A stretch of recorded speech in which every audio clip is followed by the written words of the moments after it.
My friends, too often people come to believe that they are broken, that there is something inherently defective about them. They see their failures as evidence of worthlessness, their struggles as proof of irreparable damage. Yet from the perspective of depth psychology, this is a tragic misunderstanding, for rarely is the soul truly broken. More often, it is simply misdirected, walking a path that does not belong to it. The psyche longs for wholeness, but when we live according to values imposed upon us by others, by parents, by society, by institutions, we may drift far from our own inner compass. The consequence is alienation, depression, anxiety, and the haunting sense that life has lost its meaning. These are not signs of permanent damage. They are signals, symptoms, attempts of the unconscious to awaken us to the fact that the path we tread is not truly ours. To call yourself broken is to deny the wisdom of your own suffering. For what you call failure is often the voice of the self attempting to redirect you. Every misstep, every wound, every detour contains a message that your life is out of harmony with your deeper nature.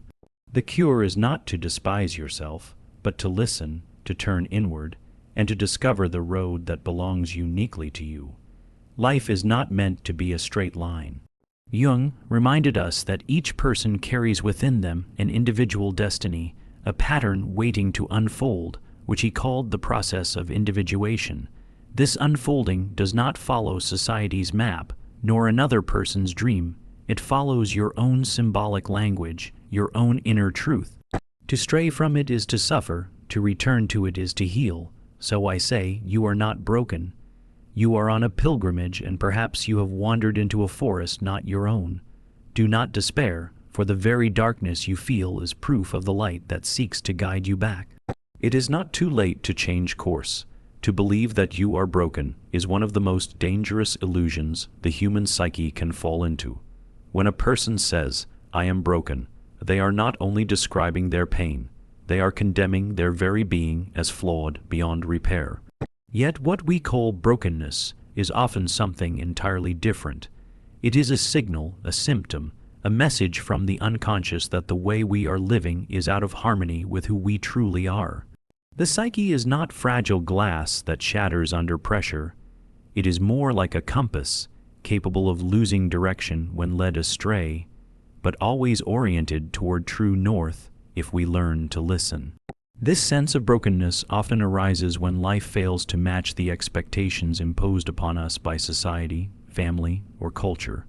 We may try to conform to roles that do not fit our nature, careers that suffocate our creativity, or relationships that deny our individuality. When the inner world protests against these false directions, it manifests as depression, anxiety, emptiness, or despair. But these conditions are not proof that the self is ruined. They are the psyche's way of drawing attention to the fact that something is fundamentally misaligned. What we interpret as failure is often an urgent call to re-examine our path. Carl Jung insisted that suffering has meaning, that symptoms are not random defects but messages from the unconscious. To declare oneself broken is to silence this message. It is to say, "I am defective," rather than to ask, "What is my soul trying to tell me?" If a person feels lost, it is not because their essence is unworthy. It is because they are standing at a crossroads, perhaps without realizing it. The darkness they experience is not proof of brokenness, but proof that the light of their true path is being obscured. Consider a traveler who takes the wrong road. They may grow weary, disoriented, even hopeless. But their exhaustion is not evidence that their body has failed. It is evidence that they are walking in the wrong direction. So it is with the psyche. When you feel broken, what you are actually feeling is the immense weight of living in disharmony with your authentic nature. The way forward is not self-condemnation but self-inquiry. This recognition changes everything. If you are not broken, you do not need to be fixed like a machine. You do not need to despise your wounds or hide your pain. Instead, you can approach your suffering as a guide, as a voice pointing you back toward the path that belongs to you. Your task is not to repair yourself, but to realign yourself, to listen to the compass of your unconscious and trust that it is guiding you toward wholeness. Thus, the truth is not that you are broken, but that you have wandered from your own road, and the very pain you feel is not punishment, it is direction. It is the call of your deeper self, urging you to return to the journey that only you can walk. Depression, anxiety, and emptiness are often seen as signs of weakness or proof that something is fundamentally wrong with us. Yet from a psychological perspective, they are far more than symptoms of disorder. They are messages from the unconscious. They emerge not to destroy us, but to awaken us to the truth that we are not living in alignment with who we really are. They are signals that the path we are walking is not the one meant for our growth, but one borrowed from the expectations of others. Depression, for instance, often reflects a withdrawal of energy from pursuits that no longer nourish the soul. A person may devote themselves to a career that promises success in society's eyes, but leaves them feeling hollow. The unconscious responds by pulling back vitality, stripping away enthusiasm, and leaving them with a profound heaviness. This is not the psyche's cruelty, it is its wisdom. Depression says, you are pouring your life force into something unworthy of it. Turn inward, find where your true energy belongs. What feels like collapse is often the unconscious redirecting us toward authenticity. Anxiety operates in a similar way. Anxiety arises when the psyche senses conflict between the life we are living and the life we are meant to live. On the surface, it appears as restlessness, fear, and constant tension. But underneath, it is often the result of being torn between external demands and inner truth. The unconscious is sending alarms. This way of life is unsustainable. You are betraying yourself. Rather than viewing anxiety as a flaw, we can view it as the soul's insistence that something must change. It is uncomfortable, yes, but it is also a form of inner intelligence. Emptiness is perhaps the clearest signal of all. When a person feels empty, it is because the external structures of their life, achievements, possessions, relationships, fail to fill the deeper longing of the soul. Emptiness reveals that the outer path is disconnected from inner meaning. It is the unconscious telling us, there is more to you than this surface existence. Seek within. What many call brokenness, in the form of emptiness, is actually the first opening, the first invitation to discover the self that lies hidden beneath layers of conformity. Carl Jung believed that these forms of suffering should not be suppressed or numbed, but listened to. They are not enemies to be conquered, but messengers to be understood. To medicate away every trace of depression, or to silence every moment of anxiety without understanding them, is to miss the point of their presence. They are guides, pointing us back toward the life we are meant to live. Thus, when depression, anxiety, or emptiness appear, the question is not, what is wrong with me? But what truth is my unconscious trying to reveal? These experiences do not mean you are defective. They mean you are out of alignment with yourself. And if you can listen to them, they may become the very doorway through which you find your true path. Most people do not set out to betray themselves. They do not wake up one morning and decide to abandon their inner truth.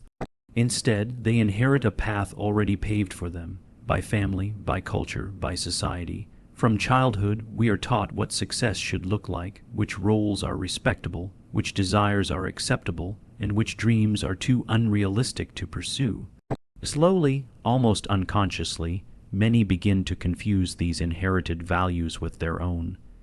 They come to believe that walking the path society has set is the same as walking their own. And yet, this is the root of alienation. The soul knows when it has been exiled from its true course. Carl Jung understood that the human being carries within them an innate pattern, a unique calling, which he called the process of individuation. This process cannot be substituted or replaced by social scripts. The self demands its own unfolding, and when we silence it with conformity, the unconscious rebels. Symptoms such as anxiety, dissatisfaction, or even physical illness often appear when a person is trapped in living someone else's life. These are not failures of character, but consequences of ignoring the deeper self. Consider the young woman who pursues a career in law because her family deems it respectable, though her heart longs for art. Outwardly, she may achieve everything society admires: status, wealth, recognition.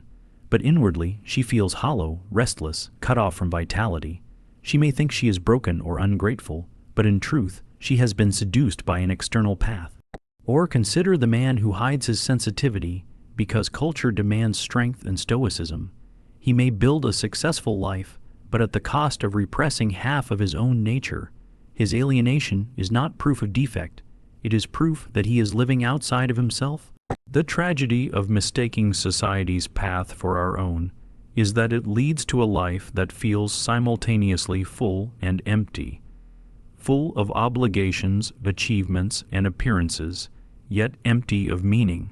The individual may find themselves constantly busy, yet perpetually unsatisfied, wondering why life feels like a performance rather than a reality.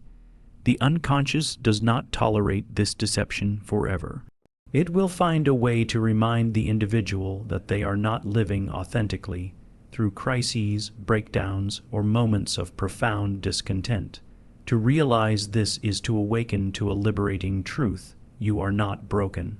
You are simply walking a road that was never meant for you. The alienation you feel is the natural consequence of wearing a mask too long, of living under the weight of shoulds instead of the freedom of musts. The task is not to condemn yourself, but to ask with courage, whose life am I living? Who wrote this script, and why have I accepted it as my own? The soul does not wish for conformity. It wishes for authenticity. And until you turn away from the borrowed path and begin to walk your own, that sense of alienation will remain, not to punish you, but to guide you home. Every struggle, every wound, every misstep in life carries with it a symbolic meaning. Though most people are too quick to dismiss pain as meaningless suffering, we often assume that when we fall into failure or heartbreak, life has simply dealt us a cruel hand. Yet, from a deeper psychological perspective, wounds are not random accidents. They are messages from the unconscious, guiding us toward growth and transformation. To ignore this symbolic dimension is to miss the wisdom hidden within what appears tragic. Carl Jung often emphasized that the psyche speaks in symbols, dreams, and metaphors rather than in the clear language of logic. When you encounter a wound, whether emotional or spiritual, it is not only a moment of loss but also a teaching. For example, rejection in love might at first feel like a devastating failure, but symbolically, it may represent the psyche's reminder that you are seeking validation outside yourself, neglecting the inner work of self-acceptance. Similarly, repeated failures in a career may not be signs of incompetence, but rather signs that your true vocation lies elsewhere, and the unconscious is forcefully closing doors that do not belong to you. This symbolic perspective invites us to look at pain not as proof of brokenness, but as an invitation to awareness. The wound becomes a mirror. It asks, what am I ignoring within myself? What must I learn from this loss, this humiliation, this emptiness? When we begin to ask such questions, we discover that what once seemed destructive may actually have been necessary for the unfolding of our deeper path. There is an ancient archetype at play here, the wounded healer. In Jungian thought, the one who suffers deeply acquires a kind of vision that those who have never struggled cannot possess. The wound opens the psyche, makes it porous, receptive to truth. Just as the body heals by knitting itself stronger at the site of injury, so too does the psyche heal by integrating the meaning of its wounds, becoming wiser and more whole in the process. Yet this requires courage. Many prefer to numb their pain, to bury it under distractions, or to interpret it as meaningless cruelty. But in doing so, they silence the very voice that is trying to guide them back to themselves. Pain becomes destructive only when it is denied or repressed. When embraced as symbolic, it becomes transformative. Thus, every misstep, every heartbreak, every failure can be reimagined as a message, a symbolic act of the unconscious attempting to awaken you. Instead of asking, "Why am I broken?" One might ask, what meaning is hidden here? What part of me is calling out to be integrated? In this way, wounds lose their power to define us as damaged and instead reveal themselves as necessary passages on the journey toward individuation. The truth is that your wounds are not evidence of a ruined self. They are evidence of the psyche's insistence that you grow, change, and return to the path that truly belongs to you. The process of individuation is at the heart of Jung's psychology, and it is the key to understanding why so many people mistakenly believe they are broken. Individuation is the unfolding of the self, the gradual integration of all parts of the psyche into a more whole, authentic being. But this unfolding can only occur when we listen to the inner voice rather than live by external expectations. When we follow what society, family, or culture tells us we should be, we suppress the deeper self, and in doing so, we drift from the true process of becoming who we are meant to be. The inner voice is not always loud or obvious. It often speaks in subtle ways, through dreams, synchronicities, intuitions, and even discomfort. When a person feels restless in a career that appears outwardly successful, that restlessness is the whisper of the self, saying, "This is not your road." When someone feels drained by relationships that seem perfectly fine to others, that exhaustion is a signal that the unconscious seeks a different kind of connection. Yet most people silence these signals, fearing the consequences of disappointing others or stepping outside the safety of convention. Over time, this silencing leads to the experience of emptiness, alienation, and despair. It is not that the individual is broken. It is that they have neglected the path of individuation. Society rewards conformity, not authenticity. The individual who follows their own calling risks misunderstanding, criticism, even rejection. This is why many choose to bury their inner voice beneath layers of obligations and appearances. But the cost of such a decision is profound, a life that looks complete on the outside yet feels hollow on the inside. Jung would argue that this inner hollowness is not failure, but evidence that the process of individuation has been abandoned. The psyche does not tolerate neglect forever. It will send symptoms, crises, and even breakdowns to redirect the individual toward the path of wholeness. To listen to the inner voice requires courage, patience, and trust. It means daring to step away from the expectations of others and entering the unknown. It means recognizing that true healing does not come from repairing some imagined defect, but from realigning with the self's unfolding. Individuation is not about becoming perfect. It is about becoming whole, about accepting and integrating even the shadowy, hidden parts of ourselves. Only in this way can a person live a life that feels authentic and meaningful. Thus, the individual who feels broken may in fact be standing on the threshold of individuation. Their suffering is the sign that the old, false life is crumbling, making space for a truer one to emerge. The task is not to condemn themselves for being weak, but to listen more deeply, to ask, what does my inner voice demand of me? What path must I walk to become whole? By daring to follow this voice, a person discovers that they were never broken at all. They were only being called home to themselves. What many call brokenness is, in truth, the natural friction that arises when the false self begins to dissolve. The false self is a construct, an identity built out of what parents wanted us to be, what culture rewarded, and what we ourselves adopted in order to survive and be accepted. It is a mask, and while it can protect us for a time, it eventually suffocates the deeper self. When the mask no longer fits, the psyche resists. Feelings of despair, emptiness, or disorientation emerge not because the individual is damaged, but because the old self is dying. This dissolution can be terrifying. We cling to the familiar roles we have played, even when they no longer serve us, because they give us a sense of stability. To let them go feels like stepping into chaos, into an unknown identity.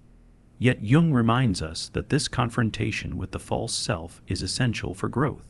The breakdown of old structures is the necessary precondition for the emergence of the authentic self. Just as a seed must break apart before it can sprout, The false identity must fracture to make room for something truer. The experience of this breaking often convinces people they are ruined. They look at their crumbling relationships, failed ambitions, or unraveling sense of identity and conclude, "I am broken." But this conclusion mistakes transformation for defect. What is really happening is that the psyche is dismantling the parts of life that no longer reflect truth. The pain is real, but it is not evidence of damage. It is evidence of rebirth. The unconscious participates actively in this process. It disrupts the stability of the false self through dreams, inner conflicts, or external crises. A person who has lived for years in denial of their inner truth may suddenly encounter a collapse. A career ends, a marriage dissolves, or a profound depression sets in. From the outside, this looks like destruction. From the perspective of individuation, it is the unconscious removing the scaffolding of a life that was built on illusion. Transformation always carries with it the sensation of death and rebirth. The old must die so that the new can emerge. The false self must shatter so the authentic self can step into the light. If one interprets this process as brokenness, despair becomes overwhelming. But if one understands it as necessary dissolution, the same pain can be endured with hope. The suffering becomes not a verdict, but a passage. Therefore, when a person feels that everything is falling apart, the question to ask is not, "Why am I broken?" but rather, "What in me is trying to be born?" The crumbling of the false self is not an ending, but a beginning. What seems like ruin is often the foundation upon which a truer, deeper, and more whole self can finally be built. Healing, in the Jungian sense, is never about erasing what has been or repairing oneself into some idealized version of perfection. Rather, healing is the journey of integration, of bringing together the fragments of the psyche into a living whole. The person who feels broken often imagines they must eliminate their flaws, silence their shadows, and achieve a kind of flawless harmony. But the psyche does not demand perfection, it demands wholeness. Wholeness includes the contradictions, the wounds, the shadowy impulses, and the radiant virtues alike.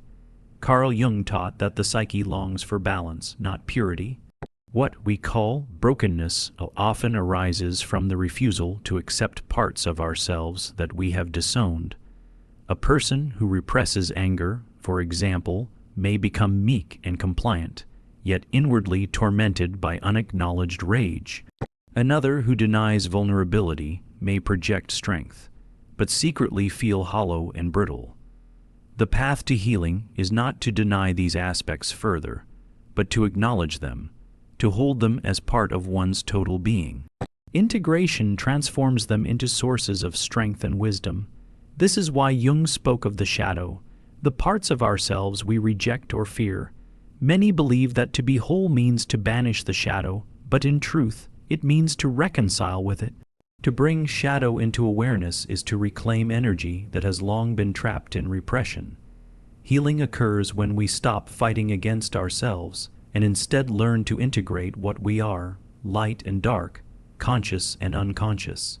This is not easy work, but it is the only path to authenticity. The journey of integration is also deeply individual. No two people can walk the same path, because no two psyches carry the same wounds or potentials. Society may offer blueprints for what it thinks a healed life should look like, but real healing does not conform to such molds. It is about listening to the self and allowing one's unique pattern of wholeness to unfold. That unfolding may not look polished or perfect to others, but it is deeply meaningful to the one who lives it. It is also important to see that wholeness does not mean the absence of pain. A healed person still experiences sorrow, struggle, and uncertainty. What changes is the relationship to these experiences. Instead of interpreting them as signs of defect, the integrated person sees them as part of the larger fabric of existence. The cracks remain, but they no longer define the self as broken. They reveal the depth and complexity of being human. Thus, healing is not about becoming something other than what you are. It is about finally embracing what you are in totality, You are not broken. You are unfolding. You are not defective. You are becoming whole. Integration allows you to see that every fragment, every shadow, and every scar has its place in the larger mosaic of your life. And when that mosaic is seen in its entirety, what once looked like broken pieces becomes the image of a complete human being.